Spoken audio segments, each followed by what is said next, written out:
se prefería a los A. Entonces, oye, si tu lista de TAM tienes puros C o puros D, bueno, era un poco problemático. Tienes que apuntar. El sodalicio solo iba a cambiar el mundo, ¿ok? Con gente A, que sean líder, de buena posición económica, etcétera, etcétera. Además del tema socioeconómico, ¿qué otros elementos se pedía que revisasen a raíz de esos exámenes y estas entrevistas? Estaba el tema racial. De hecho, uno de los postulados de Figari era que, vamos a ponerlo así, digamos, el cholo era doble por naturaleza.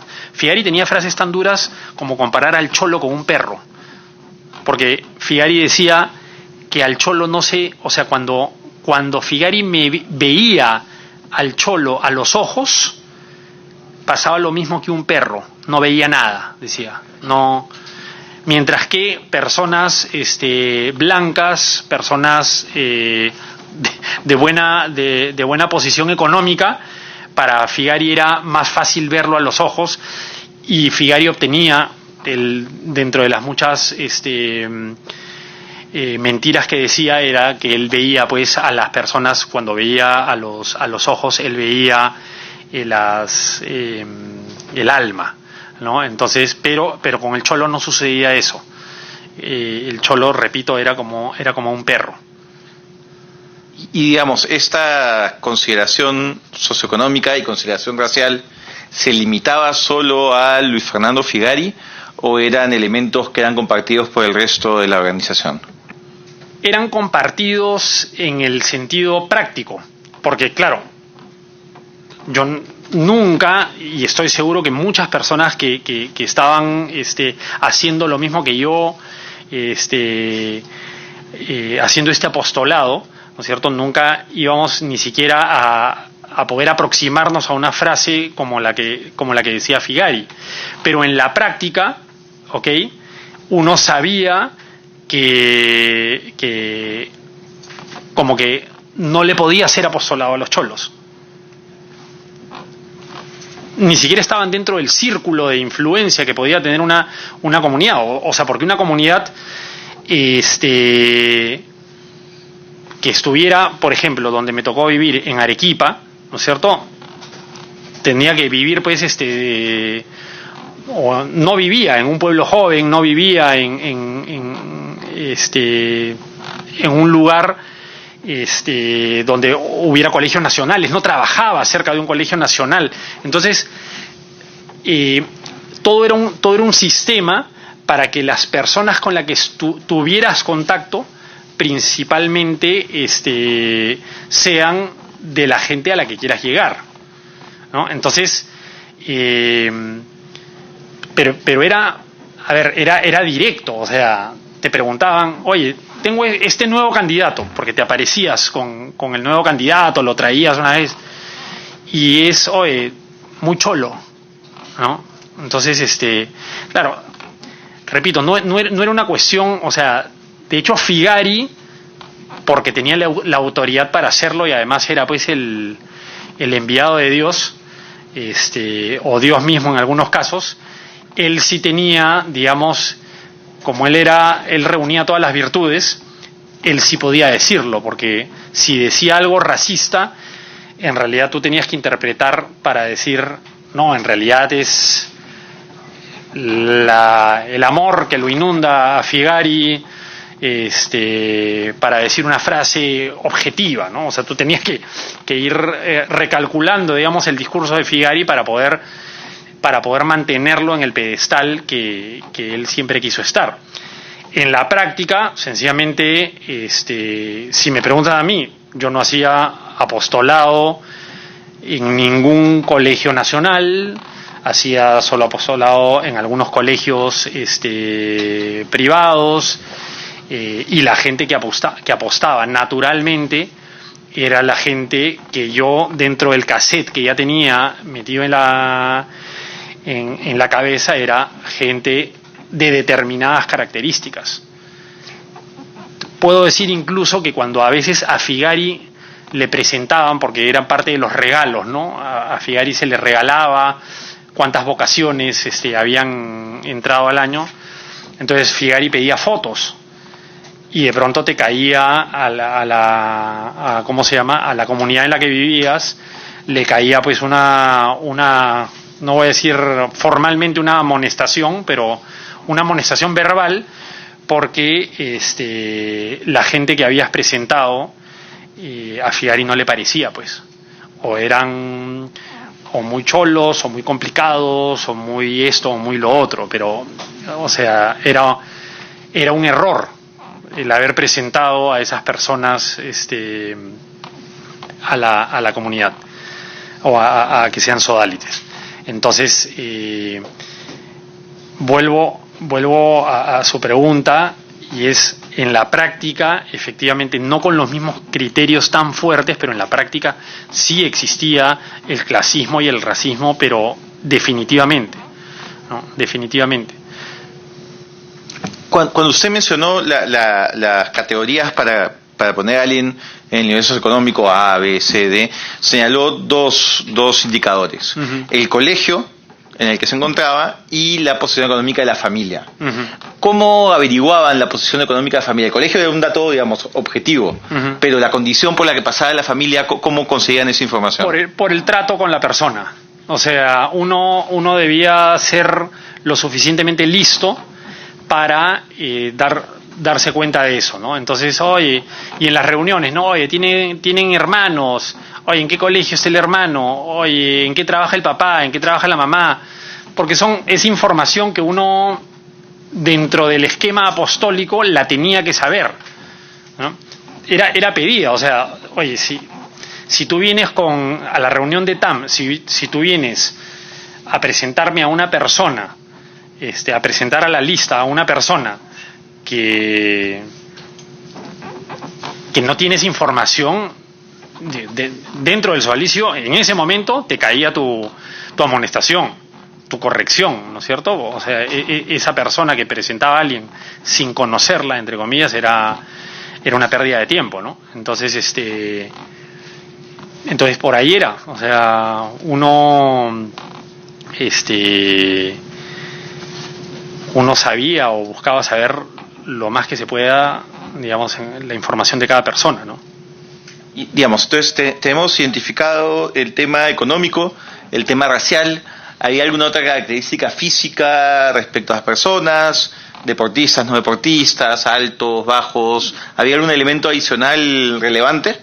No, relevante no. De hecho, a la hora que hablábamos de las personas, todo eso salía, ¿no es cierto? Porque era, oye, a fulano de tal le gusta el fútbol, que muy probablemente lo deben haber hecho en mi caso, ¿no es cierto? A mí me gustaba mucho el fútbol, entonces denle fútbol, ¿no es cierto? Pero si a otra persona tenía otros gustos, pues bueno, había que acomodarse por el bien. O sea, nosotros en el fondo lo que buscábamos era que la persona se realice, entonces, y que la persona encuentre su vocación, que era el sodalicio, evidentemente, ¿no? Porque uno le ponía la vocación a la persona. Entonces, para poder hacer eso, vamos a ponerlo así, todo era válido, en mi caso dentro de la moral, ya con el paso de los años ya me pregunto si era todo dentro de la moral. Entonces, si había que, no sé, dedicarse al alpinismo, bueno, pues invéntate que eres un alpinista o que sabes mucho de alpinismo y te informabas porque ese chico era un fanático del alpinismo. Y si el chico le gustaba pescar, ¿no es cierto? Entonces, oye, te ibas a pescar sin saber nada.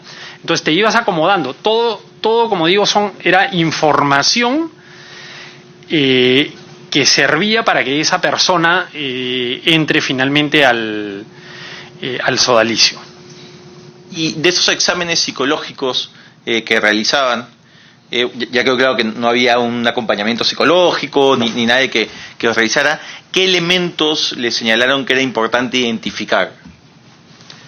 Había un test que era muy utilizado, que era el de caracterología. No sé si es el nombre, creo que es el de Lesen. ¿Ok? Si no recuerdo bien. Entonces, ese test te arrojaba 9 características de la personalidad. Y las principales era la emotividad, la actividad, era la segunda, y la resonancia. De ahí tenías otros, que era la combatividad o la diplomacia, la practicidad, en fin. Entonces, las vocaciones más interesantes, vamos a ponerlo así, eran los coléricos y los apasionados, o al revés. Entonces era el emotivo activo primario y el emotivo activo secundario, y eso tú lo sacabas. O sea, la persona hacía el test, ¿no es cierto?, que eran 90 preguntas, algo así, y entonces uno al final decía, oye, tú eres emotivo, y las características, ahí sí teníamos una especie de manual, algunos libros de consulta, que todas las personas que hacían apostolado o que hacían los tests los tenían, para decir, oye, eres una persona así, así, así, y tú lo que a ti te sirve esto y esto y esto, y no te sirve esto y esto y esto, y para que te fueras comprendiendo, ¿no es cierto?, para que fueras entendiendo las reacciones. Entonces, ahora, todo a pura intuición, ¿no? Algunos con más habilidad para entender ese tema y otros sin ningún tipo de habilidad. ¿Y por qué era, digamos, más apreciado o más atractivo para la organización esas dos personalidades que señaló? De alguna manera se identificaban con un tema de liderazgo, ¿ok? Y además había un libro que se llamaba,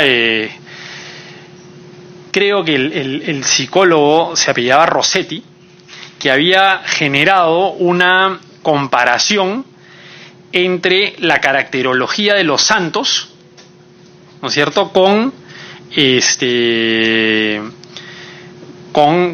las características, pues, de personalidad. Entonces decían, no, es que San Pablo era un típico colérico, ¿no? San Francisco de Asís era así o así. Y identificaban o desechaban las características que no eran así. O sea, porque también estaba, pues, creo que estaba el diplomático, estaba el combativo, estaba el amorfo, ¿no es cierto? El amorfo era el no emotivo, no activo primario, ¿no? Entonces, no, que el amorfo es superficial, entonces uno decía, o sea, estas personas como que valen más la pena que estas otras, ¿no? Recuerde que el motivo del sodalicio era cambiar el mundo. Entonces, sí había distinción de las personas necesarias para cambiar el mundo. Entonces, Figari era clarísimo. O sea, yo con estas personas no cambio el mundo, y con estas personas sí cambio el mundo. El elemento de la obediencia, una personalidad más propensa a la obediencia, ¿era un elemento relevante en esta identificación o no? Yo recuerdo que sí. No era... a ver, el tema de la obediencia en el sodalicio aparecía de manera gradual, porque todos los que no éramos sodalites en ese momento sabíamos que el testimonio del sodalicio era un testimonio de obediencia. Entonces, de alguna manera representaba una especie, pues, de vacilón, ¿no es cierto? Nuevamente, un tema militar, un tema de estando fuera del sodalicio, o sea, de menor de edad, incluso sí te llamaba la atención como el arrojo que tenían los sodalites, y ellos te decían que la motivación pues era la obediencia, que les habían pedido y que lo único que no podía hacer un sodalite era parir, ¿no? Entonces estas frasecitas, entonces claro, uno de chiquillo decía, de alguna manera se entusiasmaba. Ahora, el tema de la obediencia, cuando no estabas dentro del sodalicio, también era muy no sé, comunicado, y las personas en general tenían como que el chip de la obediencia en su vida, ¿no? La obediencia de María, la obediencia de San José, o sea, todos eran María modelo de obediencia. Entonces la gente, los laicos, digamos, sí estaban incorporados en esas comunicaciones de la obediencia. Cuando un candidato efectivamente era medio rebelde, era alguien peligroso, ¿no? Entonces, y más todavía cuando a veces era incorporado a la comunidad, se sabía, ¿no? Fulano es rebelde, y alguna persona pues que no fuera sumisa a las órdenes era una persona peligrosa, ¿no? Usted personalmente, ¿cómo decide hacer la promesa de aspirante? Y se nos puede contar un poco el contexto que ya tenía. Ahí volvemos un poco a una de las primeras preguntas, que fue cómo operaba, por ejemplo, la manipulación en el caso de Luis Ferrollaro. Yo, el año 90, empiezo a cuestionarme, porque me gustaba mucho, digamos, la vida consagrada. No la quería, pero me gustaba mucho. Pero si yo tenía en mi cabeza el tema de que yo solo voy a ser feliz si es que encajo en esta figura hexagonal, para mí era un tormento. Decía, oye, ¿qué pasa si me equivoco? ¿Con qué me siento feliz? ¿Con qué me siento contento? ¿Con qué me siento realizado? ¿Con qué me siento libre acá, en el sodalicio? Entonces, en un momento yo conversando con Luis Ferrollaro en un consejo de menor de edad, yo estando en el colegio, en una de las salas del centro pastoral de San Borja, en ese momento Luis Ferrollaro insinúa que yo pueda tener vocación. Entonces yo ya la había pensado y digo, no, mira, ¿sabes qué? No, yo me quiero casar. Entonces él me dice algo así como que, mira, bacán, además yo le hice recordar que un año antes me había dicho, pues, oye, yo te caso, ¿no? Porque él todavía no era cura, pero él me ofreció casarme el día que yo quisiera. Entonces yo le dije, oye, pero tú me dijiste que ¿cómo se llama?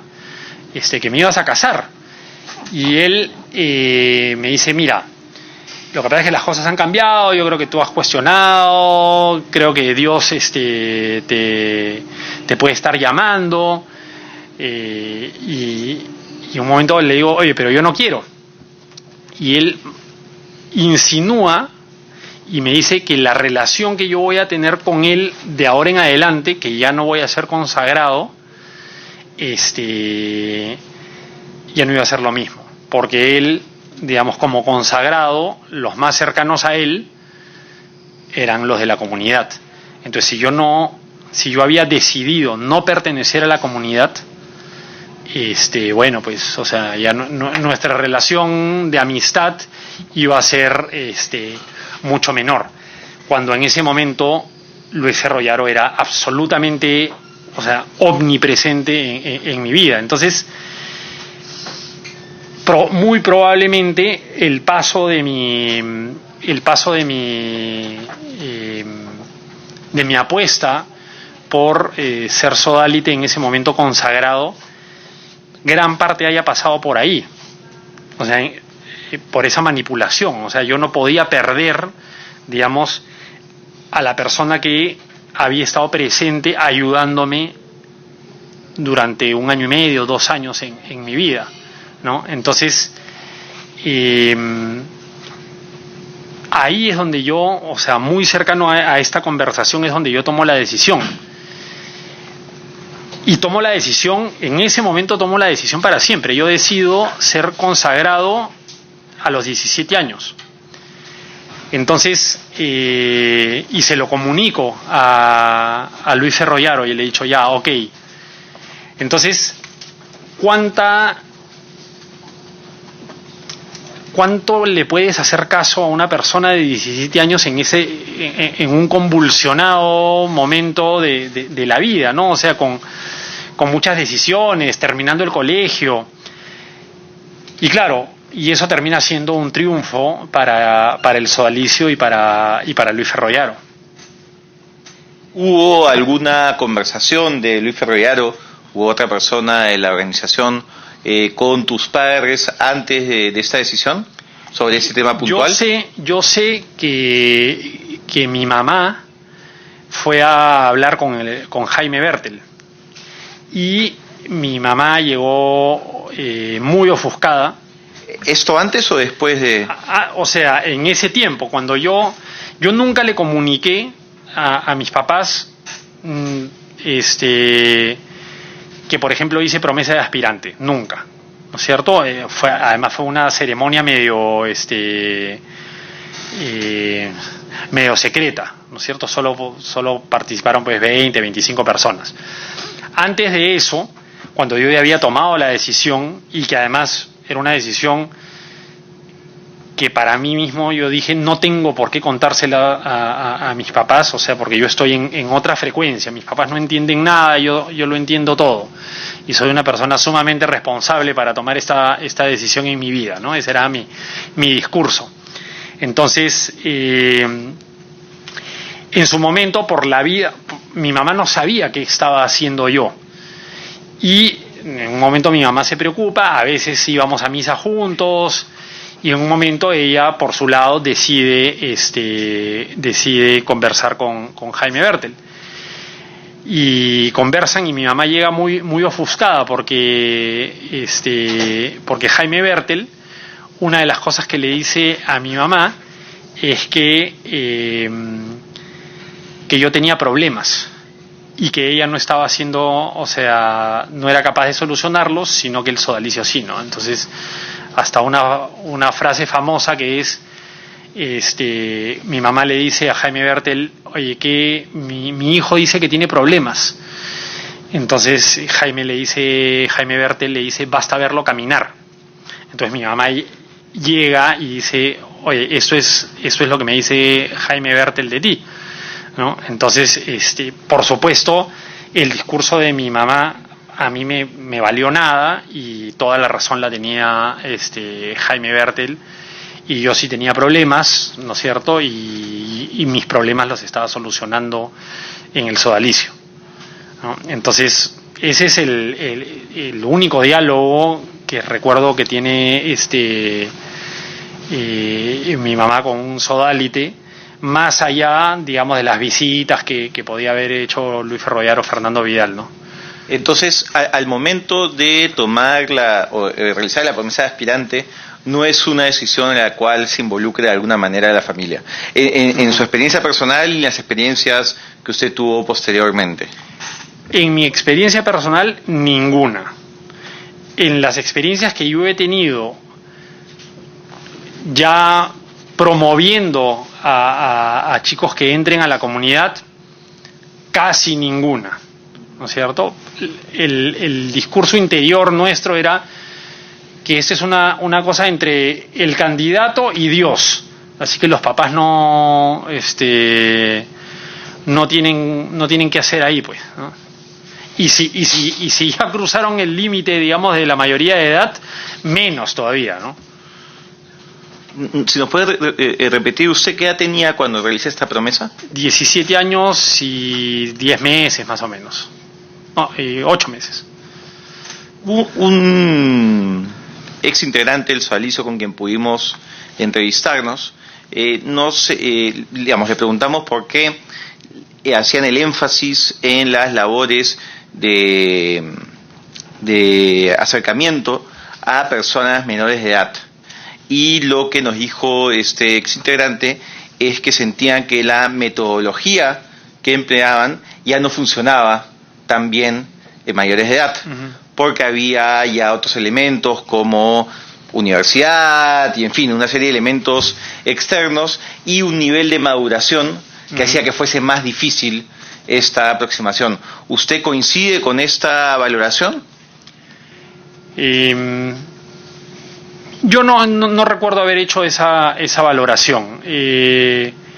Lo que sí puedo decir es que Figari sí promovía, y eso era sabido por todos, sí promovía las vocaciones menores.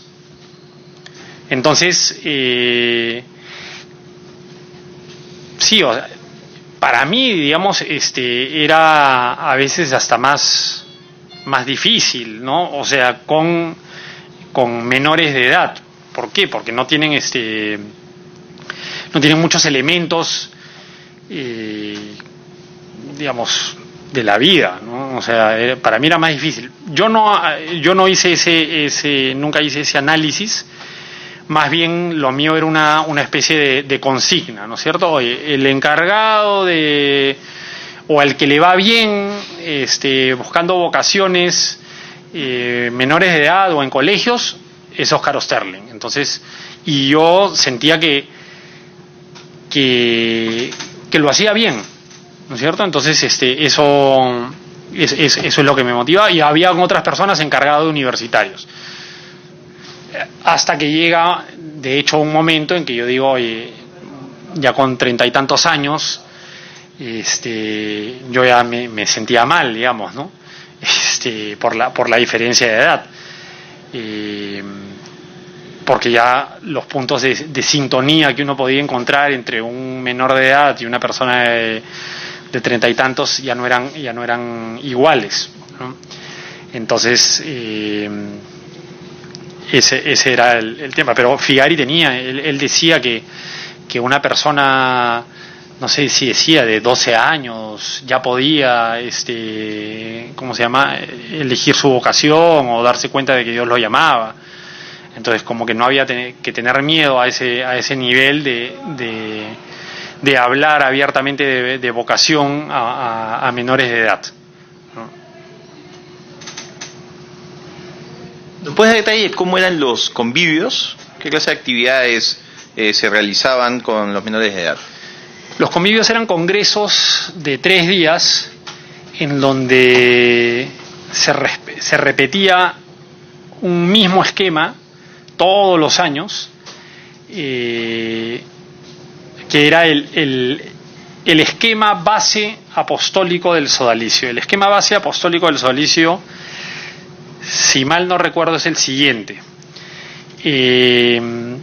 Primero, siempre se empieza con males del mundo. Entonces, el mundo está mal.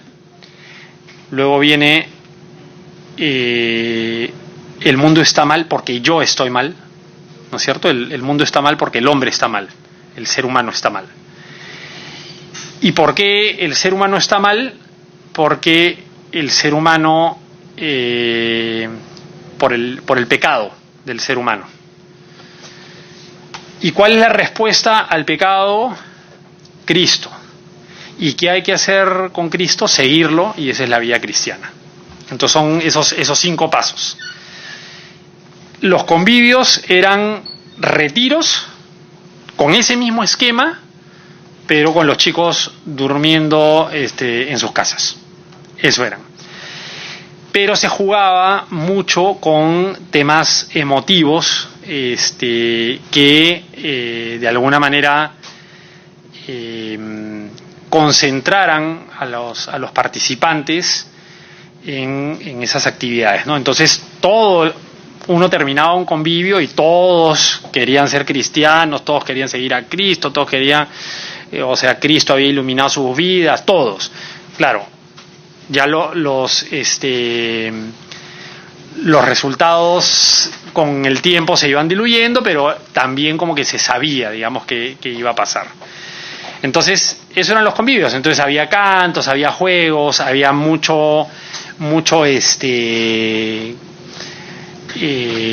lenguaje juvenil, habían charlas dadas por personas muy carismáticas, entonces era un cúmulo de emociones dentro de un discurso sano, que los chicos decían, pues, yo quiero esto, ¿no? Entonces, y había convivios de 800 personas, ¿no? Entonces, y siempre era con un primer golpe emotivo, ¿no? O sea, el día uno, que era males del mundo, o sea, el mundo está mal porque yo estoy mal, ese día pues era una especie de toma de conciencia que terminaba por, a veces era muy dura, digamos, ¿no? Por gente llorando, nuevamente, ¿no? El tema de las emociones, buscar despertar emociones para un poco anclar